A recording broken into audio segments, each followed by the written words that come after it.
ప్రతి సౌండ్లో కూడా ఒక శృతి ఉంటుందన్నమాట, ఒక టైమింగ్ ఉంటుంది. ఆ టైమింగ్ పట్టుకొని ధ్యానంలోకి వెళ్ళిపోవచ్చు. అక్కడెక్కడో దూరంగా ఎవరో మాట్లాడుతున్నారు, ప్రతిదీ కూడా మీకు ఒక సరళమైన ఫ్యాన్ సౌండ్ వస్తుంది అనుకోండి, అది కూడా ఒక బీట్ అయిపోతుంది. మీకు ధ్యానంలోకి అనుగుణంగా మీరు మార్చేసుకోవచ్చు, మీరు మార్చేసుకోవచ్చు.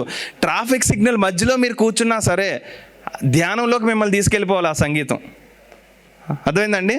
ట్రాఫిక్లో మధ్యలో కూర్చోబెట్టినా సరే ఆ కీ కీ కీ ఆ సౌండ్ కూడా మీకు సరళమైన సంగీతం అయిపోవాలి. అంత అద్భుతంగా మీరు మలుచుకోగలగాలి.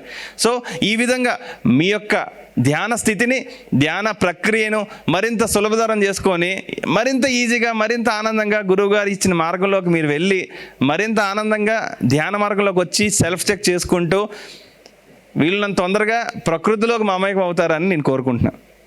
చివరిగా ఒక్క మాట, నా గురువు బ్రహ్మర్షి పితామహ పత్రిజీ అందరూ అన్నీ ఇస్తారు, కానీ ఎంతలా ఇస్తారంటే, ఏమైనా నీకు ఇది కావాలా తీసుకో, అది కావాలా తీసుకో, జ్ఞానం కావాలా తీసుకో. అందరు గురువులు అన్నీ ఇస్తారండి, కానీ నేను గురువు అనే ఆస్తిని వాళ్ళ దగ్గర పెట్టేసుకుంటారు.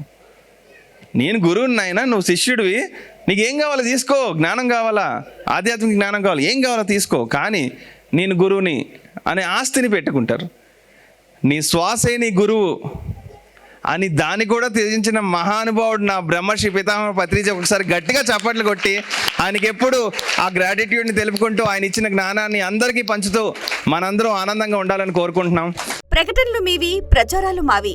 జీవితంలోని వెలుగులు అందరివి. DVM గ్లోబల్ ఛానల్లో మీ ప్రకటనల కోసం సంప్రదించవలసిన ఫోన్ నంబర్స్